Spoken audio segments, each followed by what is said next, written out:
Les agradecemos su presencia el día de hoy y que estén acompañándonos hoy sábado en la mañanita. Entonces, sin más, les recuerdo, ¿verdad? Que por favor deben mantener su audio apagado, cámara apagada. En el chat pueden escribir todas las preguntas con letra mayúscula y las observaciones con letra minúscula, que eso nos facilita para poder identificarlas. Cualquier duda, saben que están nuestros correos abiertos para poder que ustedes puedan consultar lo que ustedes deseen y todas las presentaciones están en el canal de YouTube, así que las pueden revisar cuantas veces ustedes quieran. Y pues entonces ya con esta presentación les doy la cordial bienvenida y agradezco nuevamente que estén con nosotros el día de hoy. Y pues entonces sin más doy el tiempo a la doctora Micaela para que pueda presentar. Gracias. Muchas gracias, Doris. Bienvenidos sean todos. Hoy tenemos una sorpresa. Tenemos una invitada especial que la va a presentar Carlos Escamilla. Pero bueno, les adelanto que como está tan en boga el tema de la investigación en COVID, nos parece importante resaltar este modelo animal, que está un poquito en desuso y justamente antes estábamos comentando eso, que es el hámster de laboratorio, ¿sí? Entonces, luego de esta presentación, vamos a compartir la otra presentación sobre el cobayo de laboratorio. Así que le doy la palabra a Carlos para que pueda presentar a la doctora Ivonne. Buenos días a todos. He pedido de manera personal que me permitan invitar a Ivonne. Ella es la doctora Ivonne Eusé de Icaza. Es una gran amiga de nosotros. En lo personal yo la quiero muchísimo porque siempre ha apoyado muchísimo todos los proyectos de la federación. Entonces es un honor, Ivonne, tenerte aquí. Es una persona muy profesional, es una gran autoridad de la ciencia de los animales de laboratorio de nuestro país. Y entonces es un placer, Ivonne, te agradezco a nombre de todos los organizadores de este curso tu presencia y tú sabes que de manera personal también lo hago. Bueno, la doctora Ivonne Eusé es médico veterinario zootecnista por la Universidad Autónoma Metropolitana en México. Tiene la maestría en reproducción y el doctorado en ciencias también por la Universidad Autónoma Metropolitana Plantel Xochimilco. Es miembro de la Academia Mexicana de Veterinaria, que es uno de los más altos grados académicos que existen en México para un médico veterinario zootecnista. Es coordinadora del programa de certificación del CONSERVET, que es la autoridad oficial que certifica a médicos veterinarios zootecnistas en México en ciencia de animales de laboratorio. Fíjense toda la importancia de los cargos que tiene la doctora Eusé. Ella es coordinadora del denominado UPEAL Bioterio, que es la unidad de producción y experimentación de animales de laboratorio de la Universidad Autónoma Metropolitana Xochimilco, que es uno de los bioterios más modernos, de una operación mejor en nuestro país. En México es, digamos, es una de las puntas de lanza de la investigación biomédica de nuestro país con animales, es decir, todo un personaje en la ciencia de los animales de laboratorio de nuestro país. Y bueno, muchas gracias por estar aquí nuevamente con nosotros y te cedemos la palabra con tu presentación, que seguramente será muy interesante. Muchas gracias, Carlos. Te agradezco esta presentación tan bonita. Voy a compartirles. Y bueno, antes que nada,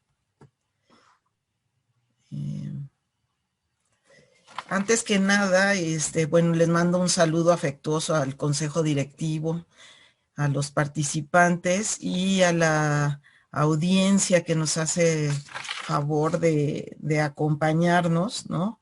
De los organizadores de la FESANCAL. Y bueno, pues les agradezco mucho que estén aquí en sábado viendo esta presentación. Espero les guste. El hámster es uno de los animales que ha dejado mucho en la ciencia biomédica. Y bueno, se ve ya mi presentación, ¿verdad? Si alguien me puede decir. Sí, se ve re bien, gracias. Sí, sí. Ok. Entonces, el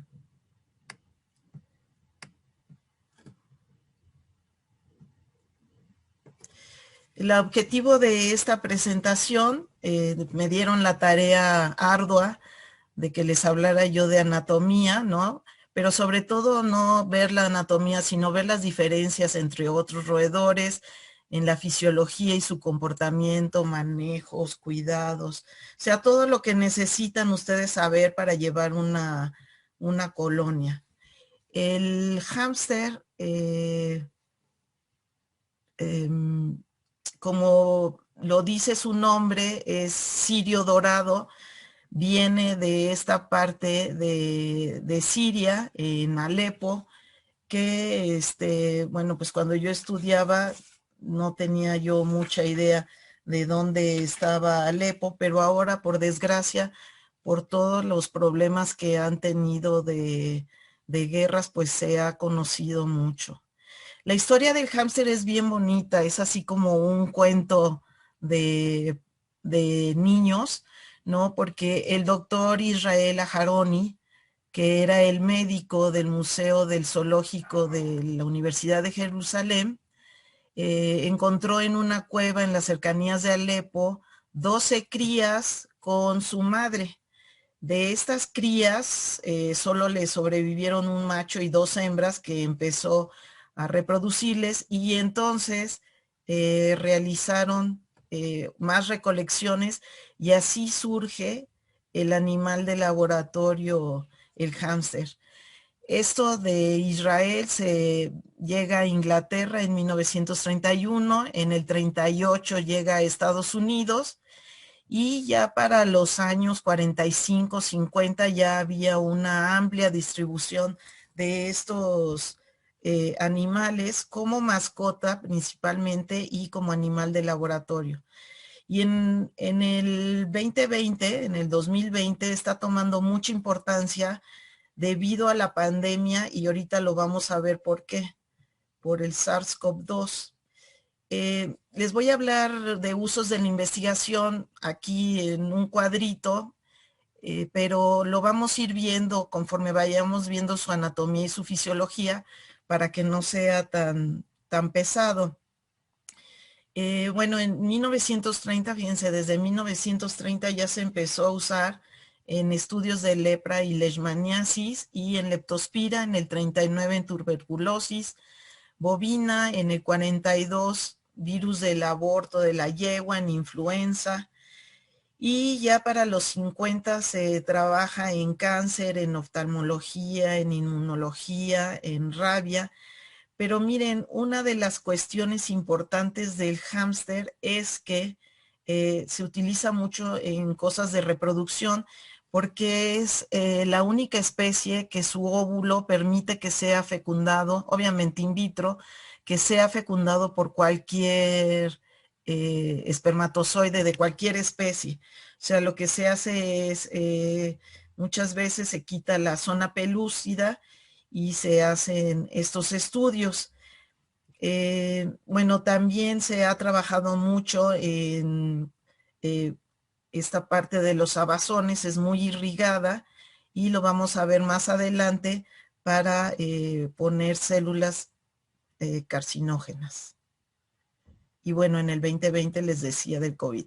Encontré este artículo de 1985, fíjense cómo los ovocitos del hámster los fecundaban con esperma de humano, y así podían analizar anomalías cromosómicas de estos espermatozoides.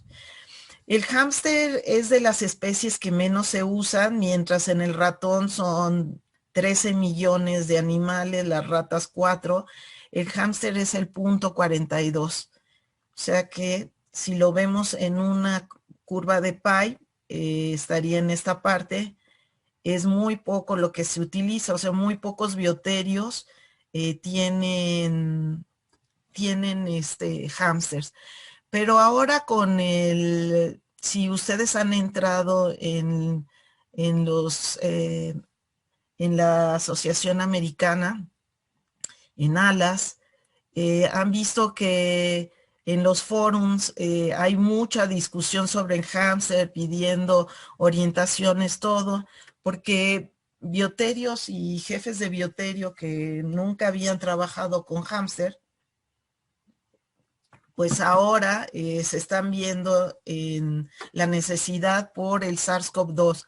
¿Y por qué es esto? Porque el virus se replica muy bien en los hámsters, ¿sí? Da una infección que es muy parecida a la patología pulmonar en los humanos, y esto no ocurre en los demás ratones.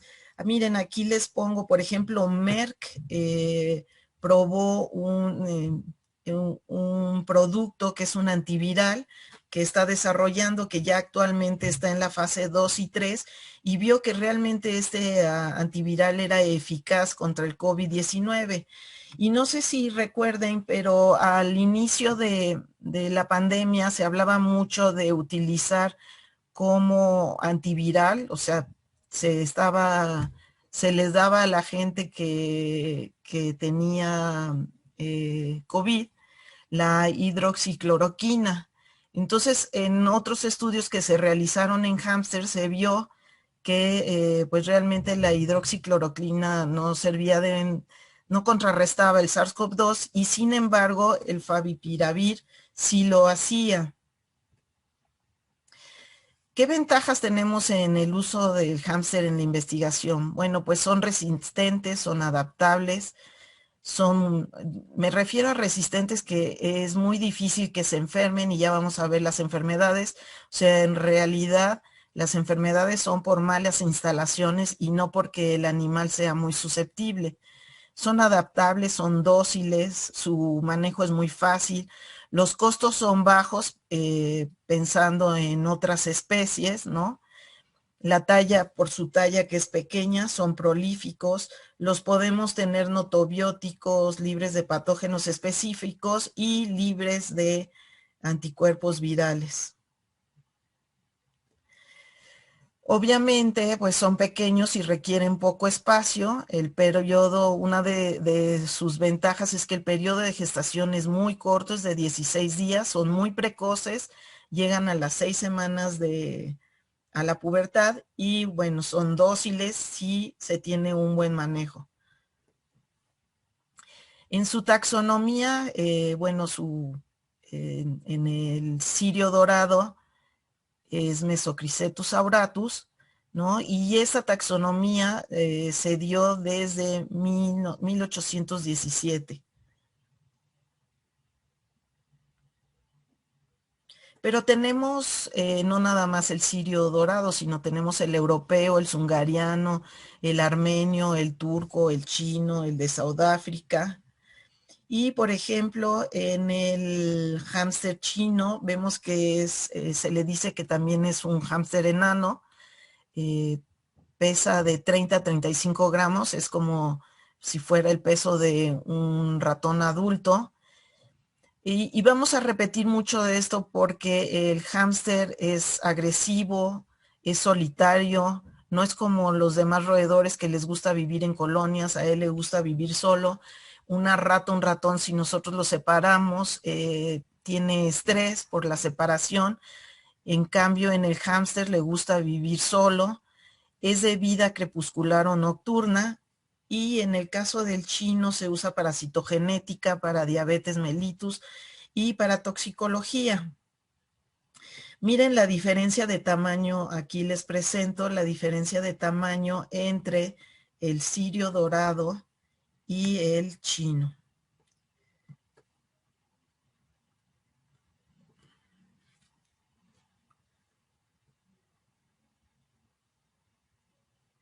Si ven, el cirio dorado es 3 veces más grande.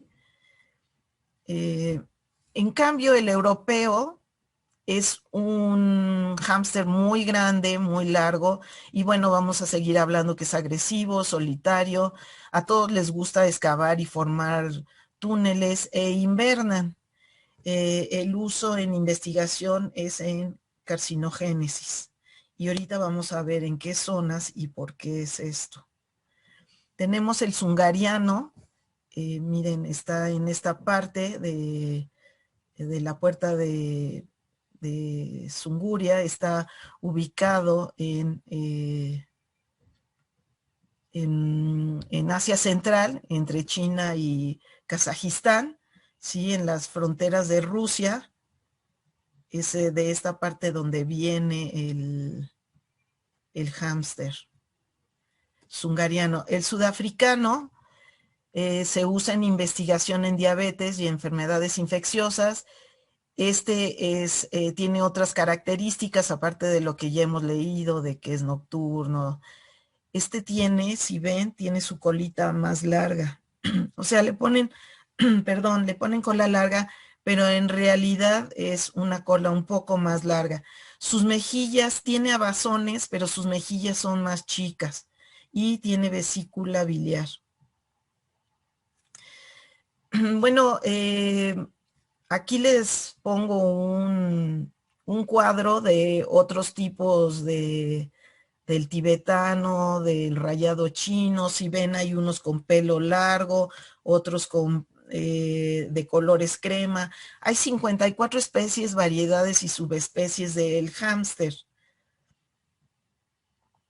Y vámonos a la anatomía. Es un animal muy bonito, de pelo muy abundante, de suave, sedoso su pelo. Sus orejas son redondas, pequeñas. El oído está muy desarrollado, de hecho él se comunica por sonidos ultrasónicos. Sus ojos negros, grandes, vean, son muy expresivos, ¿no? Pero sin embargo tienen muy mala visión. Ellas ven en blanco y negro, aproximadamente a 35 centímetros ya ven borrosas las cosas. Pero por la forma de sus ojos, que son unos ojos saltones, véanlo ustedes, tienes una visión de 360 grados. Su pelaje es dorado sobre el dorso y gris oscuro y blanco en el vientre, y tiene una colita corta.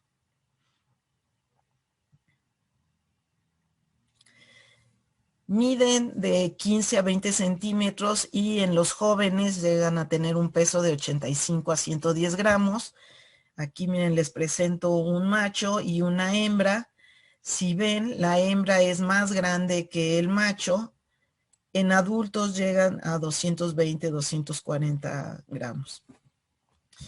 ¿Qué pasa con el sistema reproductor del macho? Miren, les decía que yo les voy a ir hablando en base a cómo vamos a ir viendo la anatomía.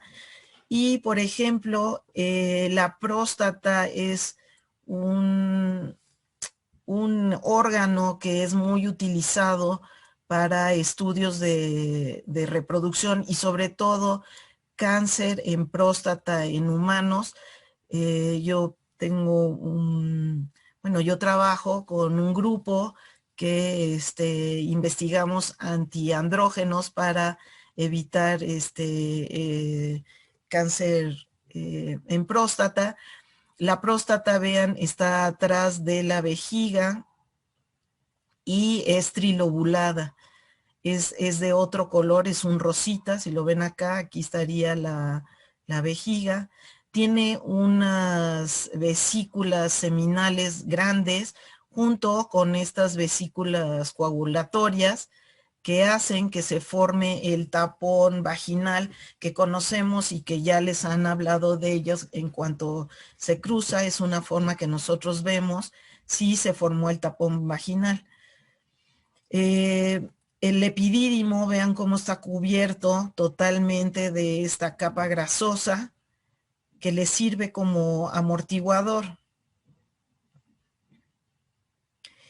El músculo cremaster es muy importante en los hámsters, machos, porque el hámster macho y sobre todo los jóvenes, ¿no? Los prepúberes, tienden a subir los testículos. Hay comunicación entre la parte abdominal y suben los testículos a esa parte. Entonces, este músculo cremaster es muy fortalecido.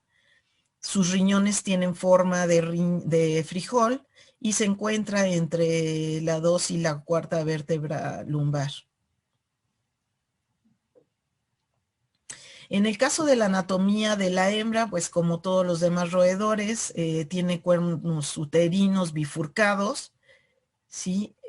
Y tiene el ovario, es un ovario que generalmente se va a ver poliquístico, por lo mismo que tiene ciclos de 4 días. Miren, aquí en esta ovariectomía les muestro, la ovariectomía se hace por el dorso, es muy fácil de realizarla, y cuando uno ya tiene experiencia, de hecho, hasta tocando, puede uno sentir así un abultamiento en donde está toda esta grasa que cubre al ovario. Y si ven cómo se ve poliquístico, ¿no? Se ven así las bolitas que es poliquístico. Miren, aquí está. El estómago es característico del hámster, ninguno de ellos lo tiene así, ninguno de los demás roedores, porque tiene una bifurcación aquí. Si ven, este es todo el estómago y tiene como una división. La parte de este lado se le llama estómago glandular, que va hacia el final del píloro, y la parte que se le llama paraestómago, o sea, el inicio, es la que va, es la parte final del cardias, empieza el paraestómago.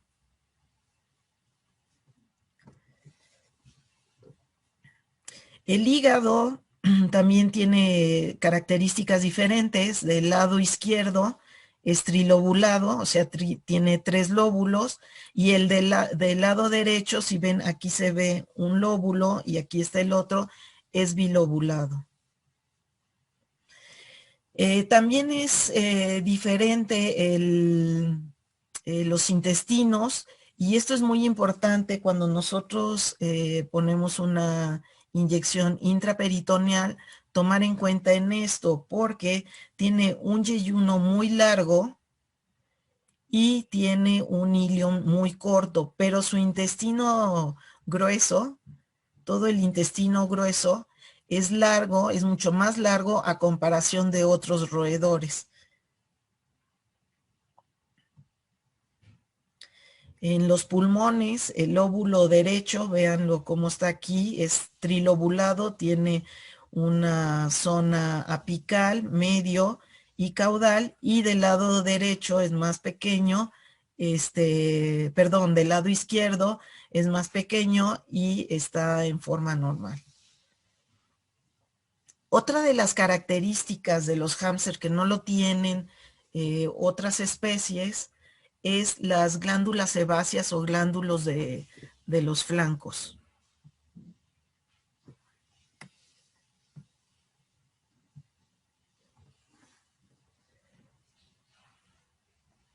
Estas glándulas sebáceas, aquí las vemos, son andrógeno y estrógeno dependientes, y una de sus funciones va a ser liberar feromonas, y obviamente se van a pigmentar más cuando se está en celo.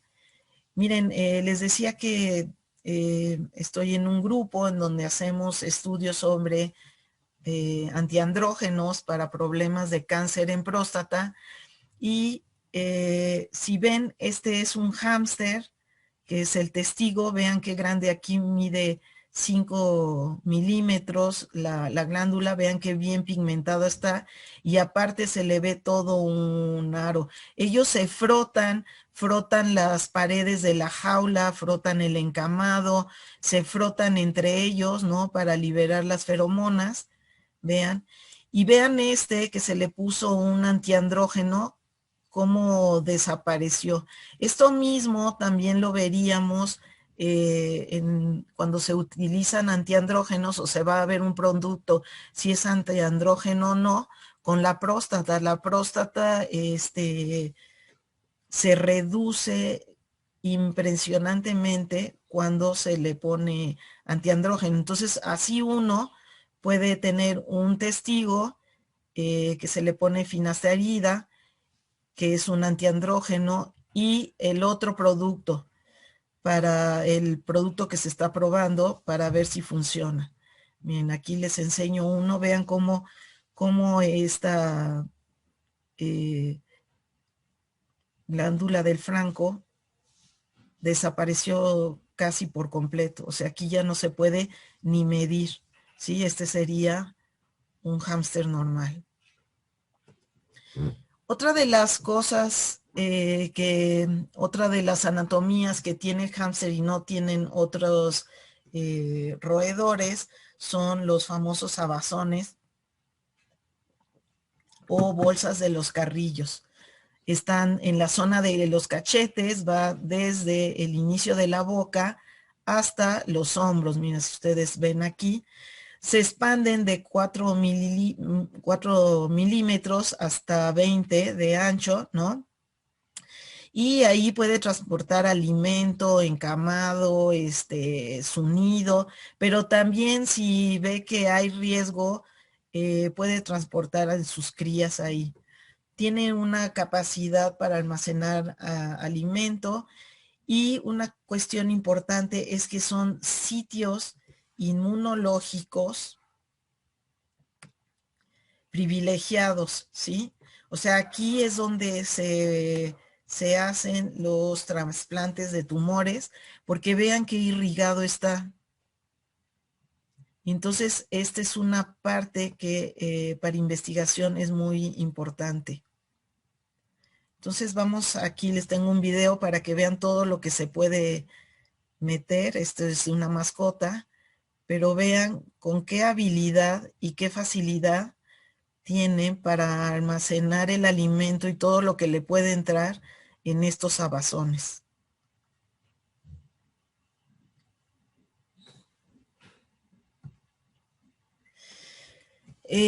Otra cuestión que es importante y que se usa para estudios es que los hámsters tienen premolares y molares, entonces se usa para caries y para cuestiones de odontología y de inmunología odontológica por estas condiciones. Obviamente tiene sus incisivos, ¿no? Son roedores y si ven no tiene raíz, entonces les crecen constantemente y por eso se tienen que estar desgastando, bueno, tienen que estar royendo para desgastar constantemente sus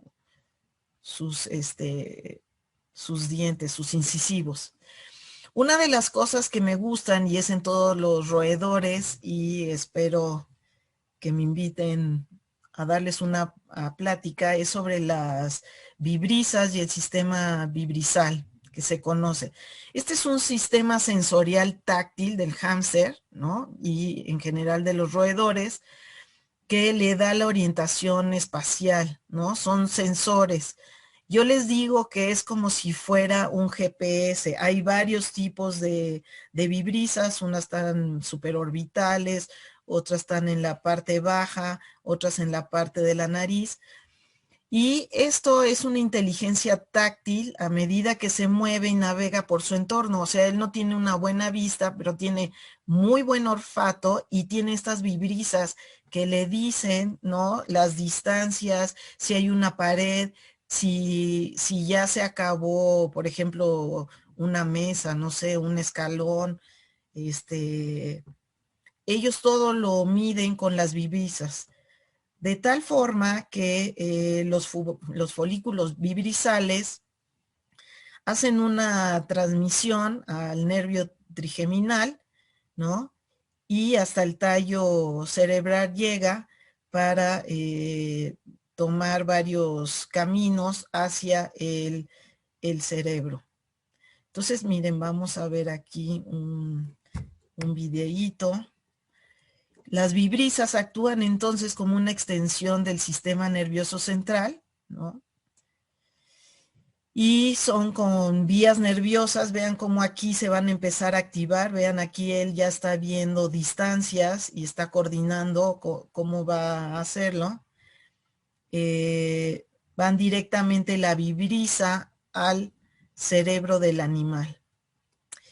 Este es un trabajo que hizo el doctor Deschenes y Kleinfeld de Neurociencias y Neurobiología de la Universidad de Santiago para que vean cómo coordina el tacto, perdón, Entonces, miren cómo lo hace de delante hacia atrás, adelante hacia atrás, ¿no? Y todo esto está coordinado, el olfato y el tacto.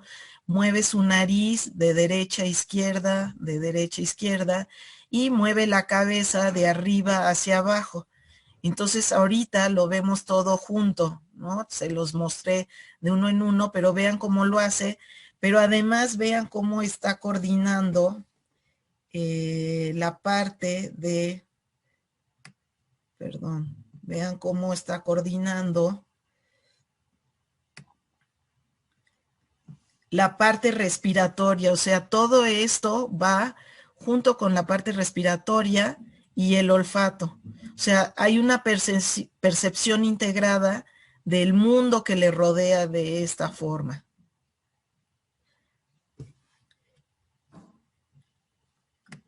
Otra de las de la anatomía es la glándula de Harder o harderiana, que se encuentra situada atrás del ojo en la posición posmedial, ¿no? En relación al globo ocular, está en la parte de atrás, y esta se utiliza en investigación porque presentan un dimorfismo marcado, o sea, es un dimorfismo sexual obviamente muy marcado. Esta glándula presenta marcadas diferencias sexuales, tanto morfológicas como bioquímicas, aparte de que secreta porfirinas.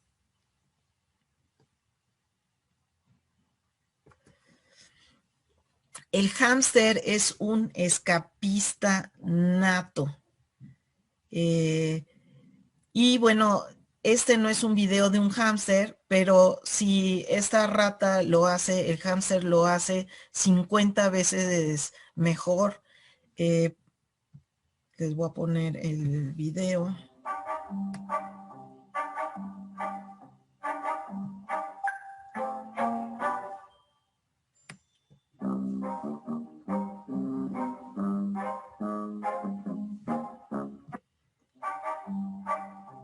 Es una fluoroscopio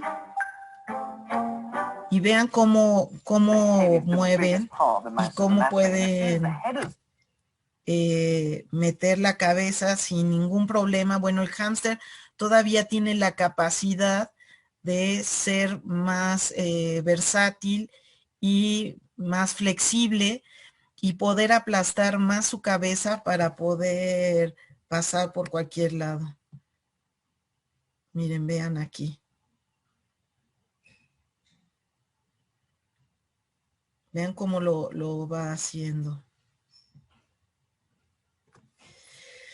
Les decía que son escapistas. Ellos dedican mucho tiempo de su vida a hacer, como les gusta en la vida natural, a hacer madrigueras, a hacer hoyos, pues en las jaulas también, y entonces cualquier hoyito que pueda dejar, o si las rejas no están bien, él se va a escapar.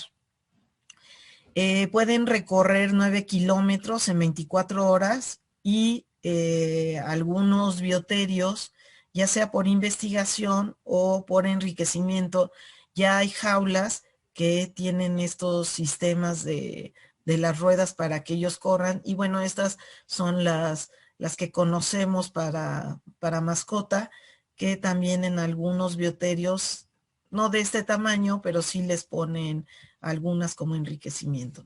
¿Cómo llevamos a cabo un sexado? Bueno, pues en los animales adultos es muy fácil, de hecho hasta volteado se puede ver, porque si ven, el macho tiene esta parte que se ve picuda por los testículos y en la hembra se ve redondita, ¿sí? Pero como todo lo que ya han visto hasta el momento, la distancia anogenital es la importante, ¿no? En la hembra es muy corta, en el macho es más grande y además se ve el botón. Este no es el problema es, o sea, vean, se ve perfectamente en animales adultos. El problema es cuando son jóvenes prepúberes.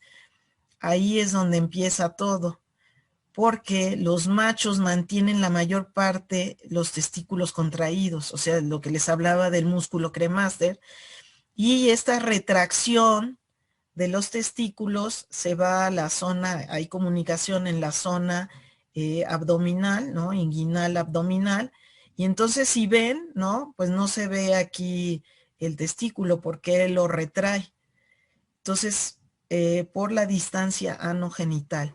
Y bueno, si es difícil en animales jóvenes, en recién destete, pues todavía es más.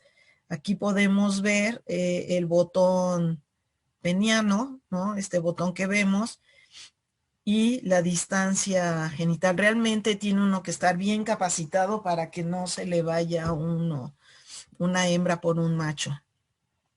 De los datos fisiológicos, tienen una longevidad de 1 a 3 años, su temperatura es de 37.5, o sea que se parece a nosotros. Y aquí quiero que vean la frecuencia respiratoria, ¿no? Que puede llegar a 127 por minuto, y la frecuencia cardíaca de 300 a 450. Tienen una vida crepuscular, o sea, cuando se empieza a anochecer, es cuando empieza la acción en los hámsters, el de más tiempo. Y esto es importante saberlo porque no los debemos de molestar mucho cuando ellos están dormidos, o sea, de día. Y invernan cuando hay temperaturas bajas. Entonces, miren, ya entre 8 y 10 grados, o sea, ya cuando hay frío, o cuando hay cambios de fotoperiodo, o sea, si ustedes no controlan bien el fotoperiodo, el hámster puede invernar. Él utiliza sus reservas alimenticias naturales, las hembras entran obviamente en anestro y los machos bajan la producción espermática. Las pulsaciones se van, ¿se acuerdan que habíamos visto esto que les dije? Miren, vean. Las pulsaciones de 400 bajan a 4, y la frecuencia cardíaca que decíamos que estaba entre 120, 72, bajan a 2 por minuto. O sea, realmente guardan toda la energía para mantenerse invernando. Otro de los problemas que le afecta mucho al hámster, y nosotros tuvimos ahora en la pandemia este problema, es el calor. Tuvimos un problema de que se nos descompuso el chiller, y eran los calores en mayo, junio. Tuvimos que comprar de emergencia de estos que les llaman pingüinos, porque los animales con calores de 28 grados pueden morir por golpe de calor. Entonces son muy susceptibles a las temperaturas. En vida salvaje les gusta, lo que les decía, les gusta hacer túneles, viven solos, son agresivos, son territoriales y son nocturnos. Pues es lo mismo lo que tenemos en nuestras jaulas. Al hámster le gusta hacer una zona donde ponga su alimento, otra zona donde defeca y orina, y otra zona para su madriguera, igual que en su vida salvaje. Les gusta vivir solos, son solitarios.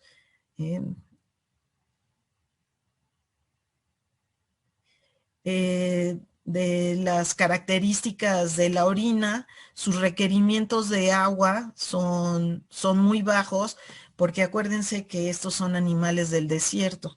Entonces, pues puede el hámster conserva el agua en su organismo con un decremento de la excreción, ¿no? A través de los riñones, pulmones y colon. Y la orina es una orina lechosa muy concentrada, muy alcalina, tiene un pH 8, es de un olor penetrante, carbonatada, calcificada. Esto deja, o sea, se nota en las jaulas cuando hay estas marcas que ahorita les voy a enseñar, sabemos que son de hámster. Es espesa y orinan de 6 a 12 mililitros al día. Vean cómo se forma. Estas son jaulas que ya se pasaron por una lavadora de túnel, ¿no? Y se autoclaviaron, y sin embargo vean cómo se marca este sarro, ¿no? En las jaulas. Del consumo de alimento, nosotros les damos tradicional, el comercial, ¿no? El Lab Diet. Se debe de depositar unos pellets, es importante. Al hámster, como vieron, le gusta tener en su jaula almacén de alimento, entonces debe uno de poner, aparte de en el comedero, debe uno de poner unos 3, 4, 5 pellets en su jaula para que él los esté moviendo y los esté poniendo en su almacén. Ellos consumen a los 9 días, ya pueden empezar a comer alimento sólido, perdón, o sea, todavía no abren los ojos y ya están consumiendo, y es omnívoro. Bueno, no les enseñé, pero usamos el irradiado o el 5001, que no es irradiado. Las jaulas, no voy a hablar mucho de las jaulas porque ya varios de los ponentes hablaron de las características, pero lo que sí tiene que ser jaulas más amplias, por lo mismo que les he estado comentando.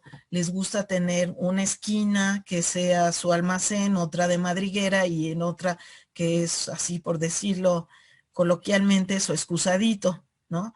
El cambio se debe de hacer más seguido que en otros roedores por lo mismo de la concentración de la orina, pero lo que sí quiero hacer énfasis es que al hámster, como a la rata, le gusta estar parado en 2 patas. O sea, es parte de su etología. Por lo tanto, le tenemos que dar, bueno, nosotros tenemos la norma oficial mexicana y nos dicen qué características deben de tener las jaulas, que sean seguras, que estén materiales buenos, pero lo que es importante, ¿no? Y nos los dice la guía para el cuidado de animales de laboratorio, y en el caso de México, la norma oficial mexicana, vean cómo el hámster tiene que tener 18 centímetros, o sea, mientras los ratones tienen 12, ¿no? El hámster necesita de 18 y pueden ponerle hasta 20 como a las ratas. Los datos reproductivos, no les voy a leer todo esto, pero lo que sí les ofrezco, estoy haciendo un libro que se va a llamar el ABC de animales de laboratorio, y lo que sí les ofrezco es mandarles toda esta parte de los datos de los hámsters, ¿no? Pero quiero hacer énfasis en el número de camadas por hembra es de 5 a 7, el número de camadas por macho puede ser de 5 a 10 camadas y pueden llegar, tienen un promedio de 9 crías, ¿sí? ¿Qué otra es? Bueno, la pubertad es importante, la pubertad llega de 4 a 6 semanas. Los sistemas reproductivos que tenemos en los hámsters es, pues uno de ellos es, bueno, hay varios. En el hámster no podemos utilizar más que el monogámico. Perdón. No debemos de utilizar porque son muy agresivos y se pelean. Y sobre todo, se los voy a repetir varias veces, las hembras son mucho más agresivas que los machos. Entonces, la fisiología de la reproducción, el ciclo estral es de 4 días, tienen un proestro de 3 horas, un estro de 12 horas, pero si hay cópula, este celo se termina a las 3 o 4 horas, un metaestro de 4 horas y el diestro puede variar 75 horas o más. Entonces aquí es donde tenemos que saber, los hámsters, la hembra hámster es muy coqueta.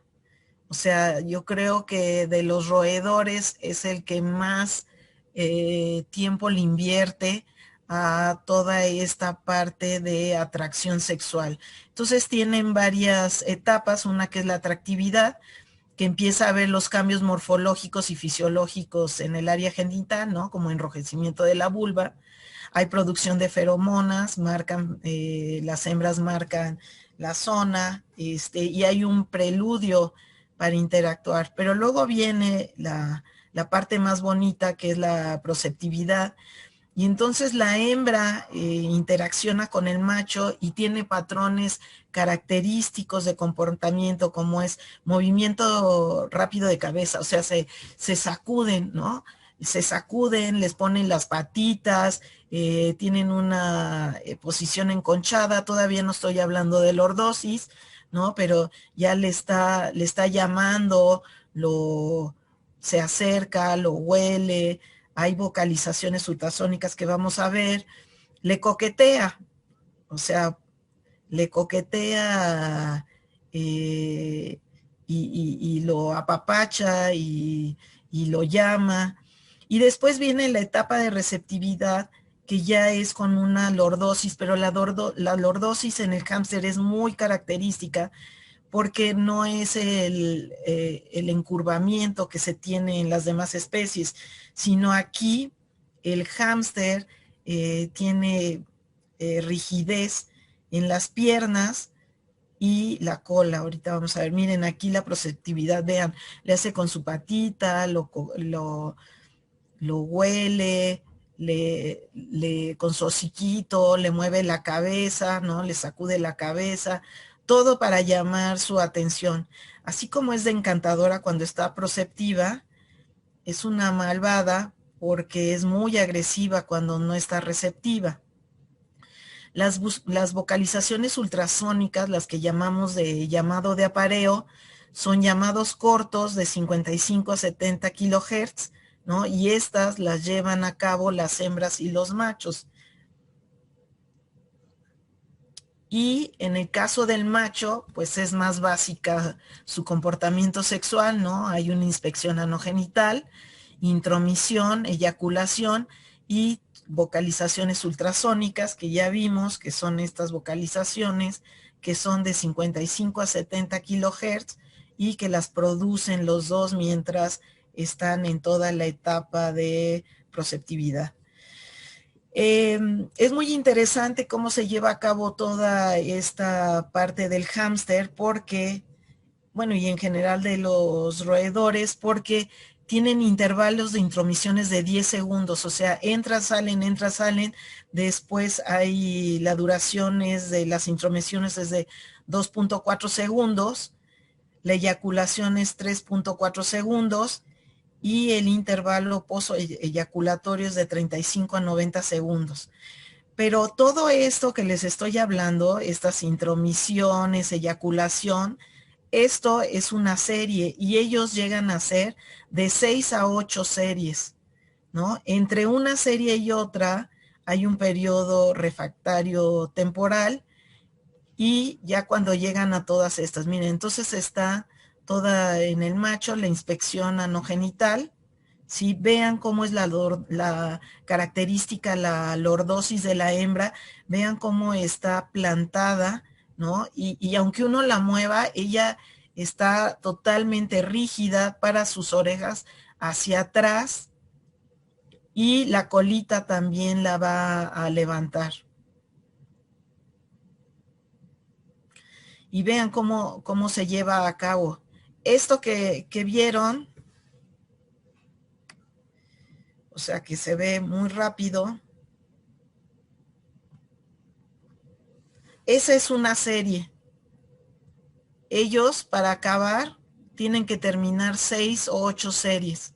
O sea que eyaculan, es todo el ritual y son eyaculados 6 o 8 veces. O sea, cuando terminan una serie, hay eyaculado otra serie.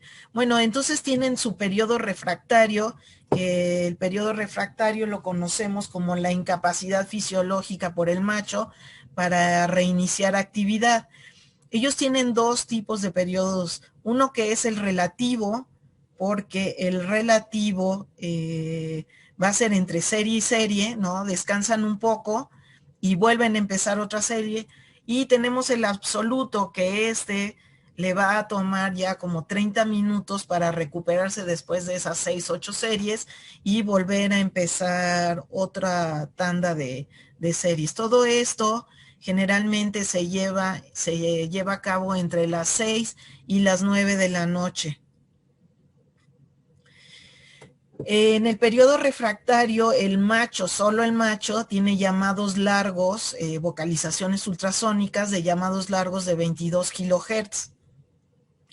Estos son también característicos porque tienen 1.3 segundos de duración y después 0.25 segundos de silencio entre llamado y llamado. O sea, como que hacen la vocalización, se silencian, hacen otra vocalización y les decía, estos llamados solo los hace el macho. ¿Y por qué es esto? Bueno, uno, porque la hembra está en celo, quiere seguir, ¿no? Y el macho lo emite para marcar el espacio, para decir, ya, hazte para allá porque estoy cansado, me tengo que recuperar. Y otra, para alejar a otros machos que no le vayan a ganar a la hembra. Entonces, por eso son estos llamados, o sea, son llamados de alerta. Estos también los usan las crías para cuando tienen frío, cuando tienen hambre.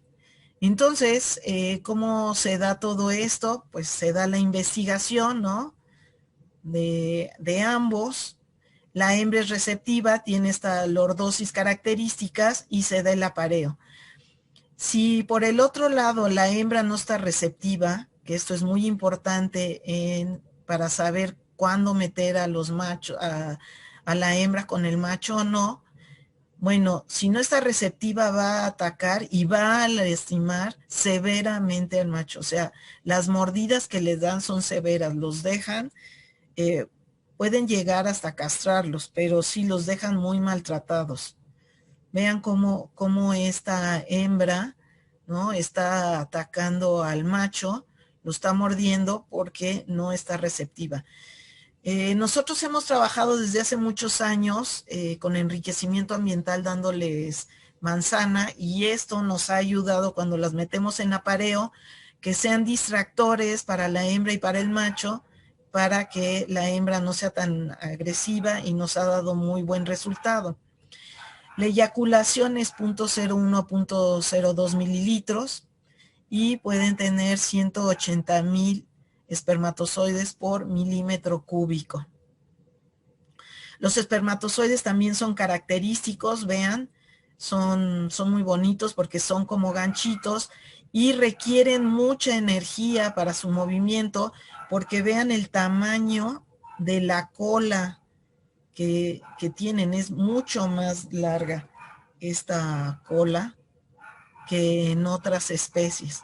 Aquí vemos un óvulo del hámster con su zona pelúcida y vemos también cómo están llegando los espermatozoides para fecundarlo.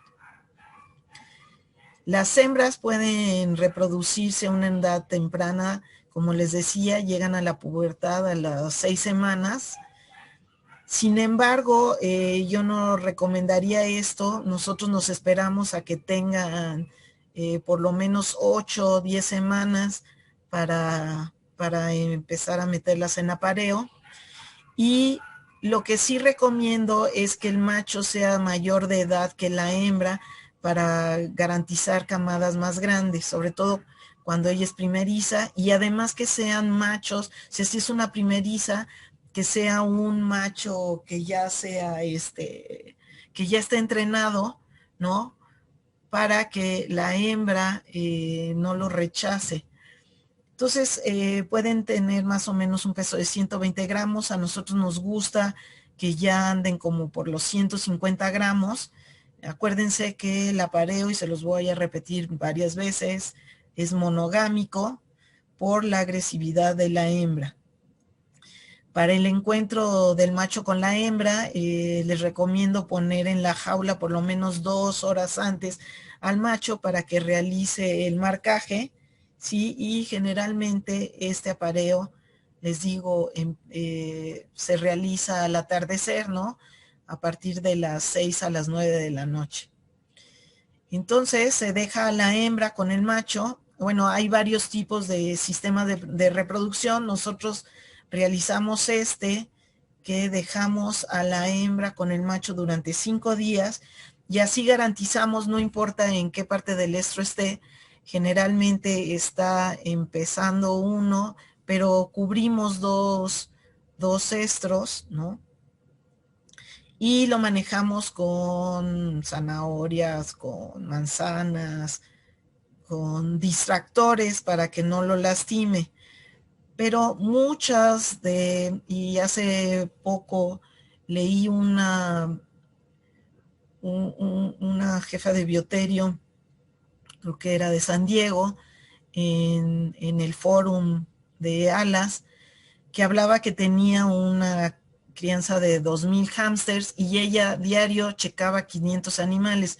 Entonces, ¿cómo se hace esto? Bueno, la descarga vaginal, que es así como si fuera un queso, nos marca que es el final de esto. Esto es importante que lo sepan porque luego hay muchos veterinarios o técnicos que creen que esta descarga es cuando está en estro y no, al contrario, esta descarga lechosa, que es un moco, además de un olor característico y amarillento, es lo que está marcando es el final del estro. Entonces ella ya no es receptiva aquí, pero nos da la medida para saber que va a entrar en anestro y al poco tiempo.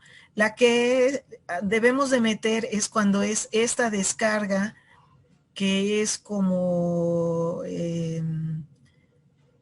un moco opaco, ¿sí? Y bueno, como moco es fibroso, si se ve opaco, es como claro pero opaco, ¿no? Y es espeso. Entonces, en el primer día vamos a ver del estro que está seco, en el segundo el moco es opaco, fibroso, en el tercero el moco ya es como una especie de queso, ¿no? Y luego el cuarto otra vez vuelve a estar. Entonces, ¿cuándo debemos de meter a la hembra? Pues debe de ser antes de ¿no? En el día 1, que no hay descarga, ¿sí? Pero ya está empezando la lordosis, pónganlo ahí. El día 2 es la descarga clara, pegajosa, opaca, ¿sí? Pero vean, es opaco pero transparente, no es lechoso. Se deja al macho y cuando ya la secreción es serosa, se saca al macho porque si no lo puede lastimar. Esta persona decía que en todos sus apareos solo 4 machos habían sido, y les digo que diariamente checaba un promedio de 500 animales.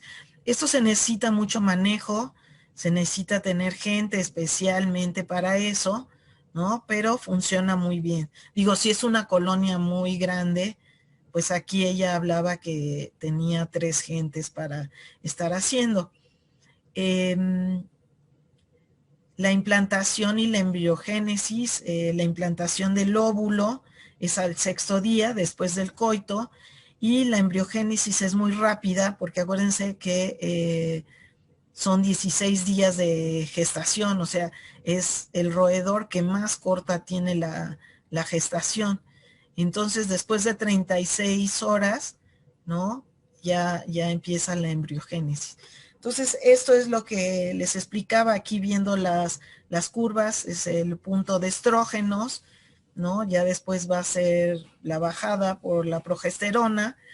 Entonces, cuando tenemos que meter al macho es justo antes de este pico que estamos viendo, o que no hay moco o que el moco es claro, y cuando tenemos que sacarlo es cuando ya está esta descarga posovulatoria, que es luego también hay gente que lo tiene de mascota y creen que es una piometra por la descarga que está teniendo. No, pues es una descarga normal posovulatoria. O sea, aquí tenemos el pico, ¿no? Ahí va a estar la lordosis, inmediatamente va a aceptar al macho. Obviamente eso no tenemos que estar, el hámster es muy celoso, no le gusta que lo estén viendo, que estén abriendo su jaula. Entonces, inmediatamente va a haber lordosis, al poco tiempo de meter a la hembra con el macho, empezará la cópula, ¿no? Aproximadamente 30 minutos de que marcan con feromona, marcan con sus glándulas en las paredes, etcétera, etcétera. Y les vuelvo a decir, debido a la agresividad de la hembra, debe de ser monógama. Al final de este periodo es importante separar a la pareja, ¿no? Y dejar a la hembra sola en su jaula, ya que al estar embarazada, pues no va a ser receptiva y lo único que va a hacer es herir severamente al macho. O sea, vean cómo ataca al macho y sobre todo ataca en la parte dorsal. Bueno, por todos lados. Pero como él se pone, o sea, él se pone para mostrar que ella lo tiene dominado, se pone patas para arriba, pues entonces la hembra lo agrede y lo muerde. Vamos a ver todos los cuidados de las crías. Miren, esta es una hembra gestante. Es muy fácil cómo se ve, ¿no? Hacia los lados se ve el abultamiento, ¿no? Las hembras gestantes se deben de transferir a jaulas limpias por lo menos 2 días antes del parto. Deben de ponerle suficiente comida, o sea, acuérdense que les gusta que les pongamos unos cuantos pellets abajo y aparte en el comedero, pero que dure al menos 10 días para no interferir con la camada recién nacidos. La interferencia resulta generalmente en canibalismo. Por su etología, la hámster es muy caníbal, o sea, hay infanticidio de sus crías. Cualquier excusa es buena para matar a sus crías. Entonces tiene uno que tener mucho cuidado. No debe uno de molestar por lo menos de 7 a 12 días. Yo les digo, mejor 12 días. No lo molesten, que haga su nido bien, todo. Y así vamos a tener éxito en la producción.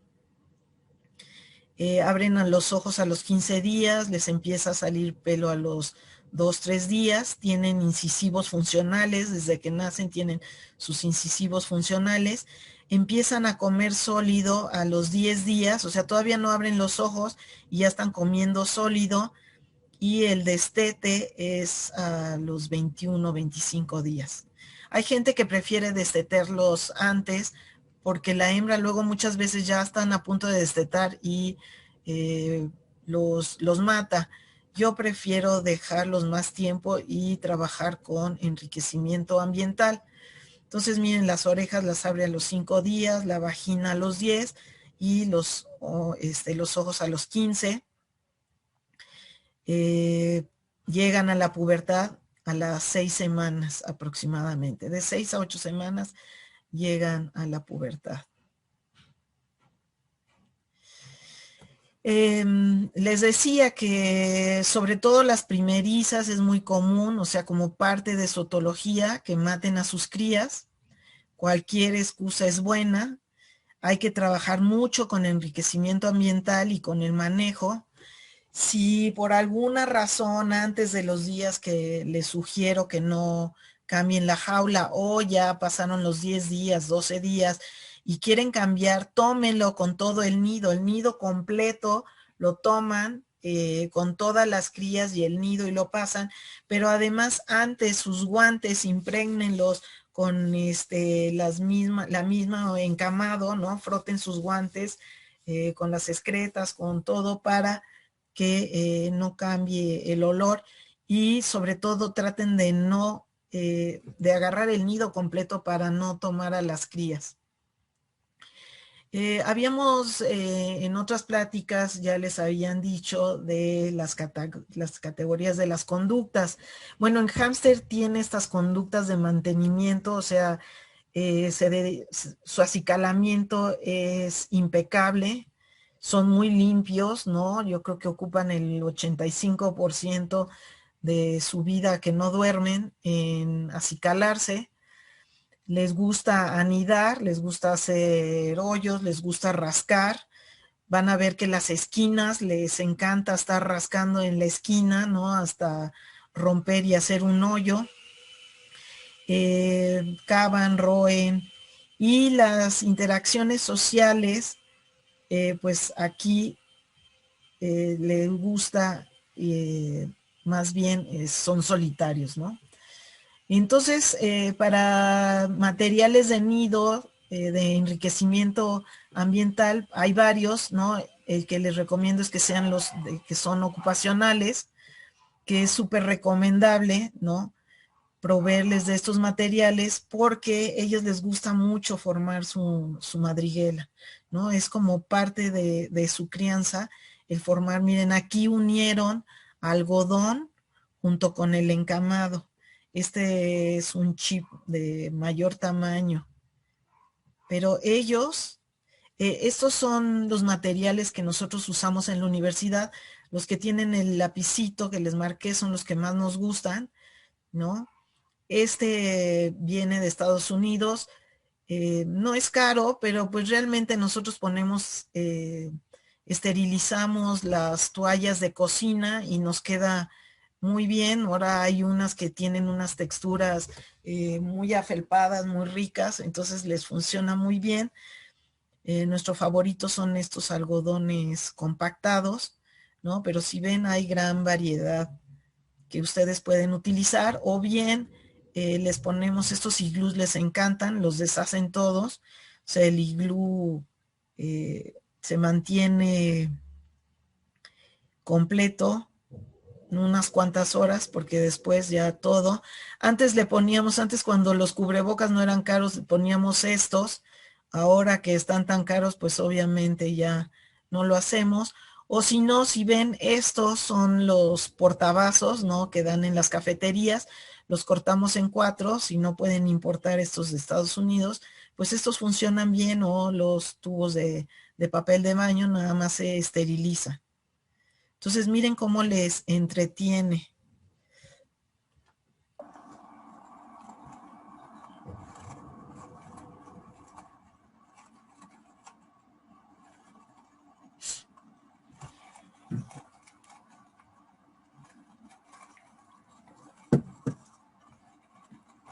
Ellos lo hacen tiritas y al formar estas tiritas van haciendo su nido, pero vean que ahínco para hacerlo. Esto les sirve muy bien para todo esto.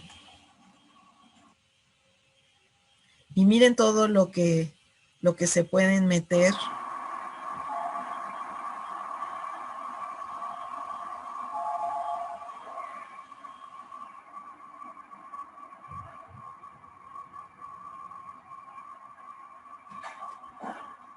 O sea, y todavía hay todo otro tanto más. Ellos pueden hacer, este era un bioterio en la UNAM que le daba alfalfa y tomé la foto. Ellos hacen su nido en lo que ustedes les den. Miren este nido de alfalfa. Yo obviamente no recomendaría eso, ¿no? Nosotros hemos, ya les decía, desde hace varios años, hemos realizado investigaciones, ¿no? Ya sea para la reproducción o para las crías, y nos ha funcionado muy bien darles manzana. Esto hemos tenido una reducción del 98% de la agresión hacia sus crías, ¿no? Y especialmente, les digo, en las hembras primerizas. También les damos cacahuates, nueces, amaranto, pero acuérdense que estamos hablando de enriquecimiento ambiental, o sea, se le pone un poquito. Esto no tiene que sustituir el alimento, sino esto es nada más enriquecimiento ambiental. El tipo de alimentación es omnívoro, ¿no? Consume de 7 a 15 gramos diarios, y lo que les decía es que les gusta. Entonces ahora les gusta, perdón, que les pongamos en la parte de la jaula unos cuantos pellets. Vamos a ver las enfermedades más comunes. Bueno, de las enfermedades más comunes es la de cola húmeda, que ahorita voy a hacer más énfasis en esta, las neumonías virales y salmonelosis. Si ven todas estas, pues van a entrar ya sea por una contaminación cruzada o por un mal manejo. O sea, el hámster, les decía, es muy resistente, y si tenemos algún problema de estos, quiere decir que nuestras instalaciones no están bien o nuestro manejo no está bien hecho. Algo que se me había olvidado decirles, bueno, ahorita que veamos manejo, es que el hámster también resiente que se cambie al personal. O sea, nosotros manejamos mucho el hámster con becarias, y porque los apapachan, los consienten y están muy, pues son muy dóciles, pero entre cuando salen las becarias o los becarios, generalmente trato de que sean mujeres, perdón, aquí tiene que quedarse 15 días el que sale o la que sale con el que ya estaba, para que no haya resentimiento del cambio de personal. Porque todo esto afecta, y vamos a ver que cola húmeda es multifactorial. De la zoonosis que se tiene con el hámster es la leptospira, ya dijimos la salmonela y la coriomeningitis. De la cola húmeda se le llama cola húmeda por obvias razones. Vean cómo está, es una diarrea muy profusa. La causa una bacteria que es la Lawsonia intracelularis. Y esta es una enfermedad multifactorial. Si una colonia tiene cola húmeda, quiere decir que sus instalaciones no tienen las condiciones que deben de tener para albergar a los animales, o bien que el personal no está teniendo cuidado, que el manejo no está haciendo bien, porque mucho es por estrés. Ahora también puede ser por estrés de cambios del fotoperiodo, ¿sí? Si no se les da un buen fotoperiodo, también va a afectar. Nosotros les damos 12 horas luz, 12 horas obscuridad.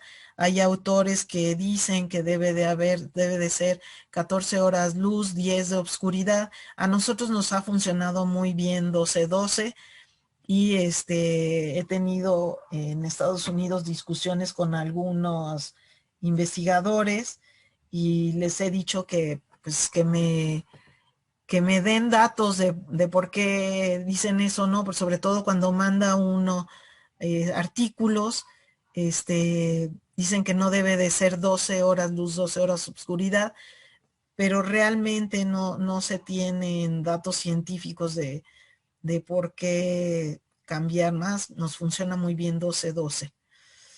Les decía que es multifactorial, puede ser demasiado manejo, cambio en el entorno, cambio de la dieta, la jaula que esté extremadamente sucia y no la hayan cambiado, que hayan destetado a las crías mucho antes, y que las jaulas estén en mal estado, o que no se hayan sanitizado o esterilizado bien. De parásitos, los más comunes son las que atacan a el coco de todos nuestros bioterios, que es Hifasia, ¿no? Antemoeba muris, Hymenolepis nana, diminuta, las más comunes, o sea, los nematodos y los platelmitos, y también las coccidias. Los animales se ven así en estas posiciones, que son posiciones características de dolor, de malestar. El pelo se ve hirsuto, o sea, se ve que no se acicalan, están pegados todos juntos por temperatura, ¿no? Porque tienen temperatura o malestar, obviamente, o sea, se les nota. De los ectoparásitos, lo que más afecta son los ácaros, los sarcóptes y sobre todo los dermódex, el aurati y el criseti. También están los piojos, ¿no? Los poliplax, y en los hongos es el tricofitón tonsuras. Miren, aquí está un poliplax, ¿no? Es un piojo. Este es un dermódex, es más largo, y el sarcóptes es más, más gordito, más chaparrito.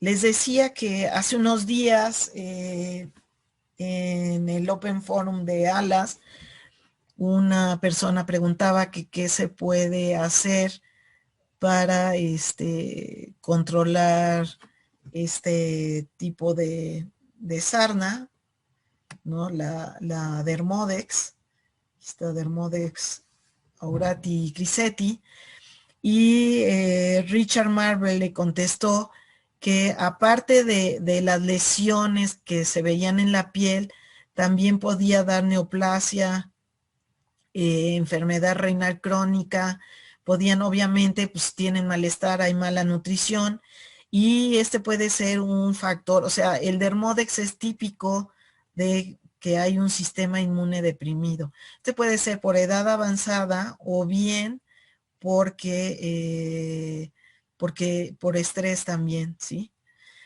Los tratamientos que ellos daban, era la selamectina.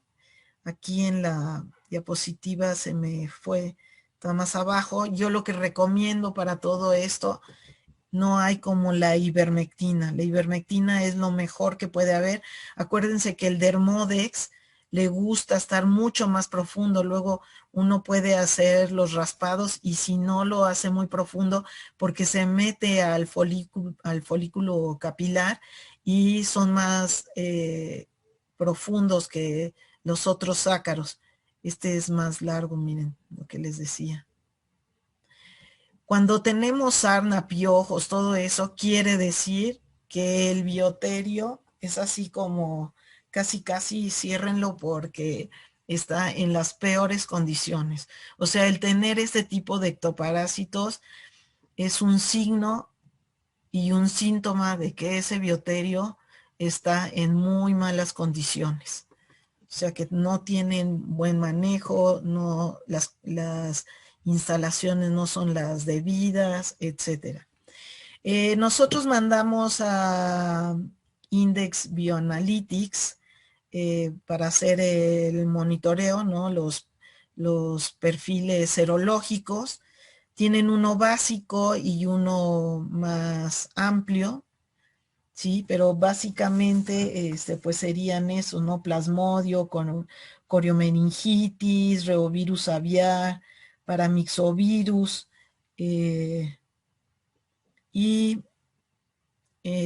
bueno, nosotros lo mandamos a IDEX porque es muy buen laboratorio, es de una universidad que empezó, requerían dinero, y entonces hicieron su laboratorio, y ahora es toda un mega laboratorio. También se puede enviar a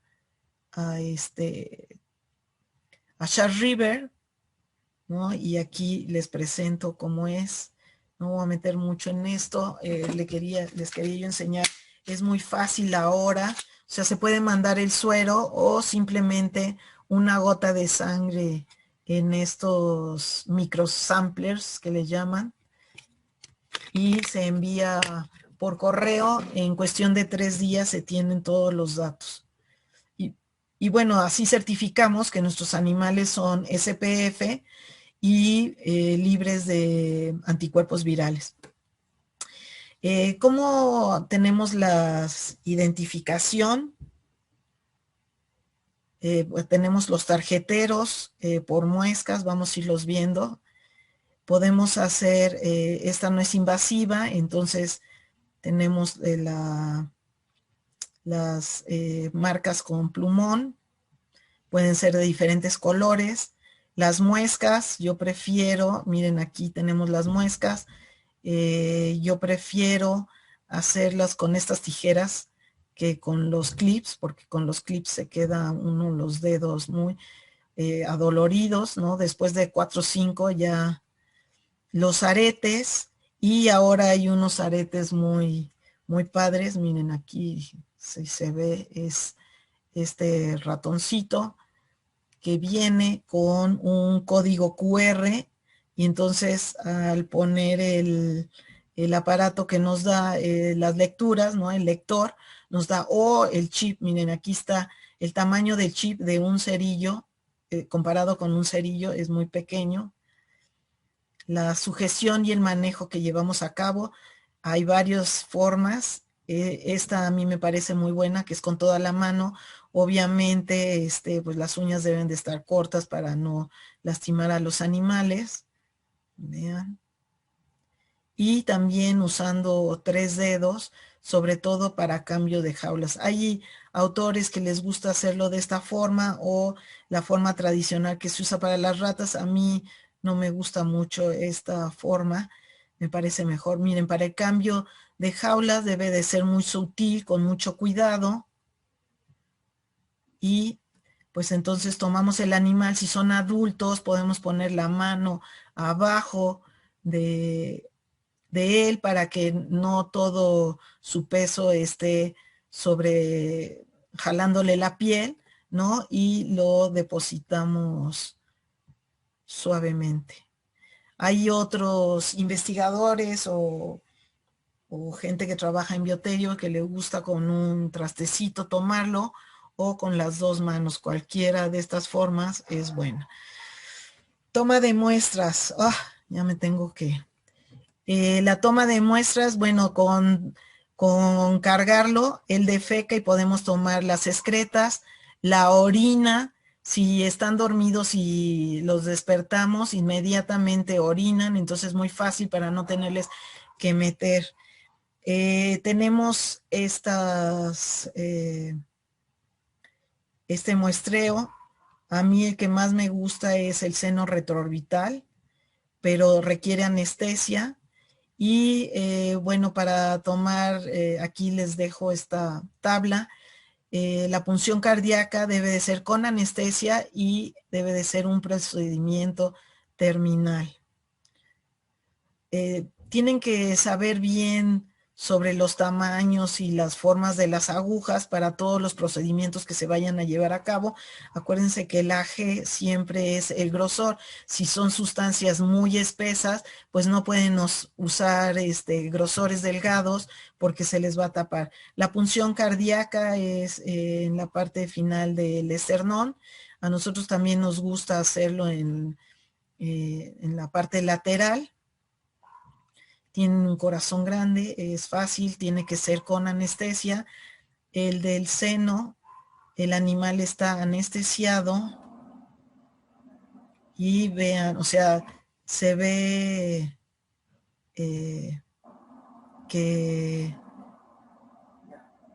o sea, se ve, no es agradable verlo, pero es una venita que está fácilmente de encontrar y no le causa ningún daño. Vías de administración: intramuscular, subcutánea e intraperitoneal, las que más se utilizan.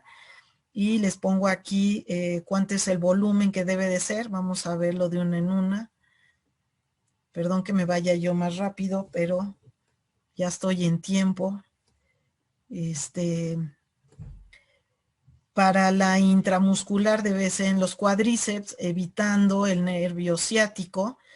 La aguja debe de ser de 25 a 27 Gs. Y el volumen máximo es 0.1. Tienen muy poca masa muscular, entonces no debe uno de poner. Las cánulas, me parece que es una forma fácil. Hay cánulas de acero inoxidable rectas, curvas. A mí me gustan más las curvas. Tiene que tener esta parte redondeada para no desgarrar. Y las que más me gustan son estas que son desechables. Si son desechables, es más fácil que no haya una contaminación cruzada, ya vienen estériles y aparte vienen con esta punta de plástico, entonces son flexibles y disminuyen el riesgo de perforar el estómago o el esófago. ¿Cómo lo tenemos que hacer? Tenemos que medir de la boca hacia el esternón, ¿no? Para ver qué aguja debe de ser la correcta. Si es muy corta, se puede aspirar; si es muy larga, se puede perforar. Entonces lo metemos suavemente, la cánula se debe de hacer por los lados para que no la muerda. Si se siente cualquier resistencia a la hora de meterlo, o sea, si no fluye suavemente, tenemos que suspender el tratamiento, o si hay burbujeo en la nariz, porque quiere decir que está broncoaspirando. La intraperitoneal aquí tenemos que ver, o sea, tiene sus ventajas porque es una superficie de absorción mayor, es rápida absorción y mayor volumen, pero las desventajas, y esto lo tienen que ver con los investigadores, tienen más desventajas, puede causar peritonitis, ya sea por la aguja. ¿Se acuerdan que les dije que el hámster tiene un intestino grueso, más grande? Pero el fármaco también puede dar peritonitis, es muy irritante, daña órganos y la inyección puede darse en los órganos si no está mal, si no está bien puesta. Tiene que ser en el lado derecho. Y la subcutánea, bueno, como cualquier especie, hay unos que les gusta de esta forma, a nosotros nos gusta realizarla porque tiene mucha piel. Creo que de eutanasia, la que más les recomiendo es gas isoflurano. Ya CO2, nosotros trabajamos con CO2, no sé qué decirles porque yo lo que veo en los foros internacionales es que la tendencia es que el CO2 está a punto de desaparecer. Ya no voy a ver esto de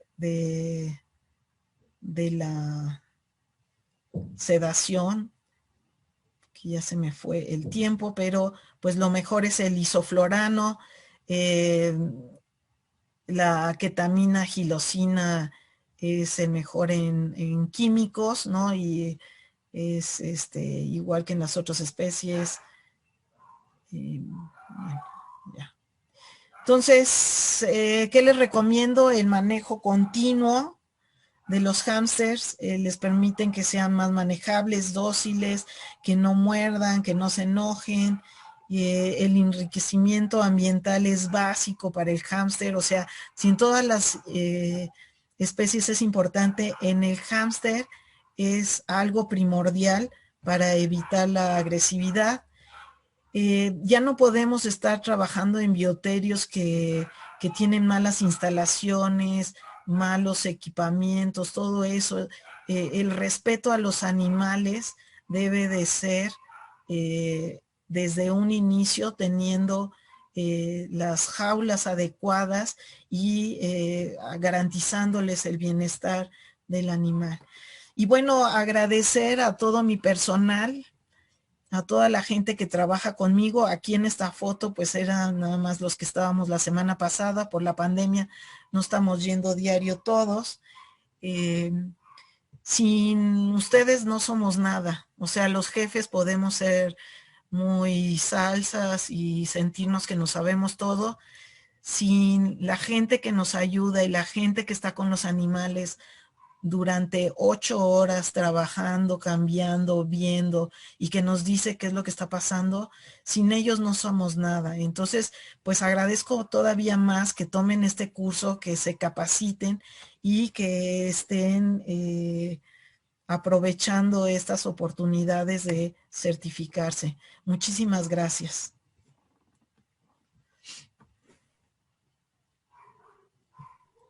Muchas gracias, doctora Ivonne. Ha sido sumamente ilustrativa la clase. Yo concuerdo en todo. tuve la oportunidad de manejar hámster, también ahora me acordaba también como modelo de cáncer, y usábamos los cachetes, le decíamos nosotros, las mejillas, para inocular las células. Así que me ha servido mucho para reforzar.